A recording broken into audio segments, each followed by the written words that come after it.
오늘은 이 시편 42편의 말씀, 우리 제목에 보면 고라 자손의 맞서길이라고 이렇게 되어 있습니다. 이 맞서길은 이 교훈이라는 뜻을 가지고 있습니다. 다윗이 고라 자손에 관한 시를 읊었다는 뜻을 가지고 있는 것이죠.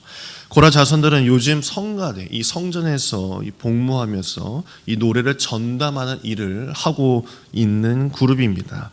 이 고라 자손은 모세와 이 아론을 반역하다가 이 갈라진 땅 속에 들어가서 죽어버린 그 자손을 말하는 것입니다. 불에 타 죽은 일도 있었습니다.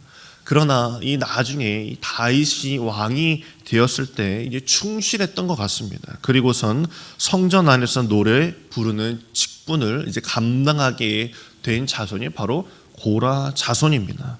역대하 20장 19절을 보게 되면 그앗 자손과 고라 자손에게 속한 레위 사람들은 서서 심히 큰 소리로 이스라엘 하나님 여호와를 찬송하니라 라고 이렇게 적혀 있을 정도로 그들의 임무, 책무가 딱 정해져 있었습니다.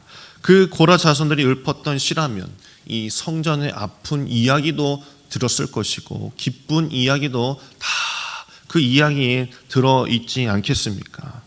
오늘은 이 고라 자손들이 읊었던 시 중에 이 다윗에 관련된 시가 해당이 됩니다. 다윗이 반역한 이 아들 압살롬을 피해서 예루살렘에서 도망쳐 나올 때 이 시를 우리가 함께 보았던 것입니다. 예루살렘을 등지고 이 요단강을 건너 이 떠나갔던 이 아픈 다윗의 이 슬픔이 배어나는 이 시라고 할 수 있습니다. 그런데 이 다윗이 자기 아들 압살롬을 피해서 이 쫓겨나면서 이 다윗이 가지고 가려고 했던 것이 하나 있었습니다. 그것은 법궤였습니다. 법궤를 메고 가다가 법궤를 움직이면 안 된다라고 판단을 하였던 것인지 다시 예루살렘으로 법궤를 돌려보내는 일이 있었습니다. 사무엘하 15장 24절하고 25절을 보게 되면 이런 말씀이 나옵니다. 왕이 사독에게 이르되 보라 하나님의 궤를 성읍으로 도로 메어 가라. 만일 내가 여호와 앞에서 은혜를 입으면 도로 나를 인도하사 내게 그 궤와 그 계신대를 보이시리라 라고 말씀하시는 부분이 나옵니다.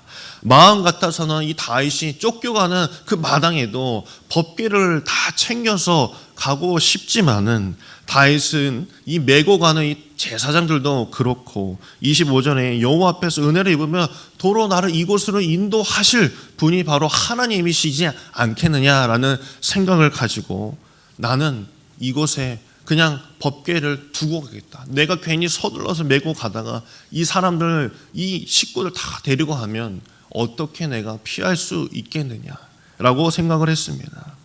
법궤를 두고 떠나는 이 다윗의 마음도 편치는 않았을 것입니다. 그러나 다윗은 이 법궤가 있는 그곳을 바라보면서 다시 주님께서 법궤가 있는 이 예루살렘으로 다시 부르실 것을 기대하면서 이 하나님을 향한 간절한 마음을 가지고 이 고라 자손을 시켜서 노래를 부르게 한 것입니다. 다윗은 고생을 면하자는 마음이 아니라 예루살렘으로 돌아와서 하나님 앞에 설 수 있게 되기를 원하는 이 간절한 마음을 표현한 것입니다. 다윗이 예루살렘 왕궁을 떠나 있는 그 고생스러움 때문에 눈물을 흘리는 것이 결코 아닙니다. 하나님의 법궤를 멀리 두고 떠나 있는 것이 슬픈 일이고 견딜 수 없는 것일 뿐입니다. 이 뉴스에서도 보면은 누군가를 이 기사거리가 되기 시작하면 이 많은 이 매체에서 글을 막 띄웁니다. 이런 선행을 했다, 이렇게 잘하고 있다, 멋진 사람이다라고 막 올려다 놓지만은 그 사람이 뭔가 잘못을 하게 된다면은 끝까지 추락할 때까지 막 기사로 망가뜨리는 것을 볼 때가 있습니다.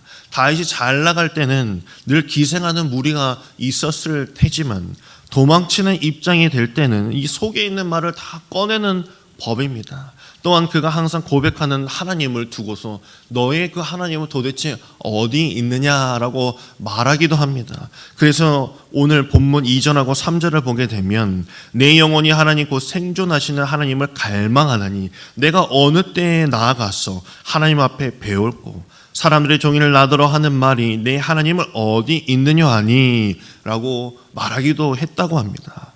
다윗이 예루살렘에서 도망 나와 요단강을 건너 이방 지역에 다 도착하자마자 이방인들이 이렇게 이야기를 했다는 것이죠. 너희 하나님은 도대체 어디 있느냐? 너를 그렇게 세웠던 그 하나님은 어디 있느냐라고 비난하고 욕하고 했다는 것이죠. 얼마나 슬픈 일입니까? 그냥 너 하나님을 욕하고 죽어버려라 라고 말하는 그 욥의 아내와 같다라는 것이죠. 다윗은 그 수모에 좌절하지 않고 이렇게 답을 했다고 합니다. 이 8절에 보게 되면 낮에는 여호와께서 그 인자함을 베푸시고 밤에는 그 찬송이 내게 있어 생명의 하나님께 기도하리로다. 아멘. 낮에는 하나님이 햇빛을 비추셔서 따뜻한 인자함을 나에게 비추고 계십니다. 그리고 밤에는 그 찬송이 내게도 임하고 있습니다. 그렇기 때문에 나는 여전히 하나님을 바라보고 있는 삶을 살아가고 있는 자라고 이렇게 고백하고 있다는 것이죠. 진정한 믿음의 사람은 내 환경, 주변의 환경 때문에 낭망하고 쓰러져 사는 인생이 아닙니다. 그 어려운 환난 속에서도 하나님을 찬송하고 하나님께서 나를 인도하시고 그것을 믿는 자들이 기도하고 그 마음이 하나님께로 향하는 사람들, 그 사람들이 정말 믿음의 사람이라고 말할 수 있는 것이죠. 다윗이 법궤가 없었지만은 그럴 수 있었던 것, 하나님께 내가 나아갈 수 있다는 그 믿음을 가지고 있을 수 있다는 것은 다윗이 주님과 함께하고 있다는 것을, 또한 다윗의 그 안에 주님이 계시다는 것을 그는 굳게 믿고 있었기 때문입니다. 오순절 성령이 오셨을 때도 이 베드로가 옥에 갇히고 풀려날 때도 이런 이야기를 했죠. 이 사도행전 4장에 보게 되면 19절하고 20절에 베드로 요한이 대답하이르되 하나님 앞에서 너희의 말을 듣는 것이 하나님의 말씀을 듣는 것보다 옳은가 판단하라. 우리는 보고 들은 것을 말하지 아니할 수 없다라고 고백하기도 했습니다. 이 베드로의 강하고 강한 확실한 하나님이 그의 마음에 계셨기 때문에 그는 그렇게 고백할 수 있었던 것이죠. 우리가 세상을 향해서 약해질 필요는 전혀 없습니다. 하나님의 말씀이 우리 안에, 성령이 우리 안에 계시기 때문인 줄 믿으시길 간절히 소망합니다. 다윗이 요단강을 건너서 다시 예루살렘으로 간다는 것은 어쩌면 까마득한 일일지도 모릅니다. 그러나 다윗은 실망하지 않고 늘 고백합니다. 시편 42편 11절을 개역 한글 버전으로 보게 되면 이렇게 표현을 하는 부분이 나옵니다. 너는 하나님을 바라라. 나는 내 얼굴을 도우시는 내 하나님을 오히려 찬송하리로다 라고 표현합니다. 내 얼굴을 도우신다라고 합니다. 하나님께서 내 얼굴을 밝히신다라는 것이죠. 이것은 웃음꽃이 피게 되는 것이고 얼굴에 빛이 나고 실망이 가시고 평화가 다시 돌아오는 그런 얼굴로 만들어 주신다는 것입니다. 낭망하고 넘어져 있어야 할 사람이, 그런 사람이 늘 웃음을 잃지 않는 사람으로 살아간다는 것입니다. 이재용 회장처럼 웃는 상이어서 항상 웃는 것이 아니라 내 마음이 공고하고 늘 공허하고 마음이 편치 않는 사람임에도 불구하고 저 사람은 어떻게 그 얼굴이 어둡지 아니하고 늘 밝은 얼굴로 살아갈 수 있을까? 그런 사람을 말하는 것입니다. 그런 자는 누구냐? 마음에 여유가 있는 자입니다. 웃을 수 있는 공간이 있다라는 것입니다. 늘 내가 어디에 쫓기고 살다 보면은 웃음을 잃은 채 살아갈 수밖에 없지 않습니까? 그러나 내가 웃을 수 있는 여유 공간, 하나님께서 나를 채우실 수 있는 그런 공간이 있는 자들만이, 내 얼굴을 주님께서 돕는 자들만이 내게서 빛이 난다라는 것입니다. 굳이 채워내려고 하지 않더라도 주님이 채우실 것이라는 굳건한 믿음이 있는 자들만이 가질 수 있는 얼굴을 말하는 것입니다. 돈이 줄 수 있는 웃음은요, 오래 가지 않습니다. 영원할 것 같고 사람이 나에게 줄 수 있는 웃음 또한 오래 가지 않습니다. 그 관계나 이 권력, 그 힘 또한 오래 가지 않습니다.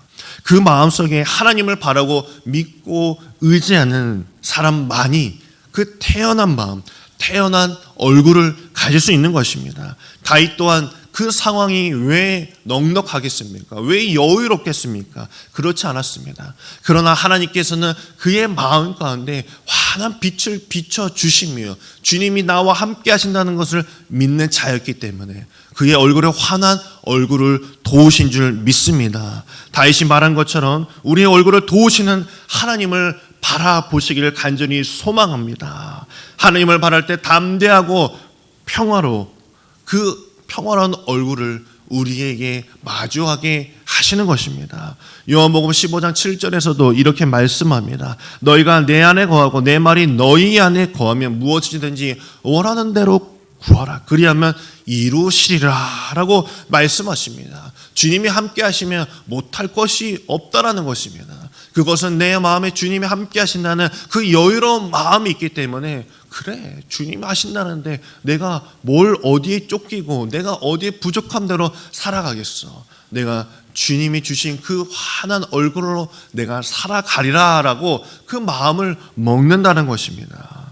오늘 이 시간 주님으로부터 오는 평안을 누리시는 저와 여러분 되길 간절히 소망합니다. 쫓겨 사는 삶이 아니라 그래 주님의 말씀이 여기 있기 때문에 주님의 말씀을 변치 않는 그 법궤 같은 그곳에 머물고 있기 때문에 하나님은 나와 함께 하시기 때문에 그 평안함을 내가 누릴 것이야 라고 고백하는 여러분 되기를 바라시며 오늘 기도 가운데 평안의 얼굴을 찾는 여러분 되기를 간절히 소망합니다. 오늘 이 시간 낯이 어두운 상태로 이곳에 들어오셨습니까? 그 말씀과 기도 가운데 그 환한 빛이 여러분 얼굴에 임하기를 간절히 소망합니다. 기도하겠습니다.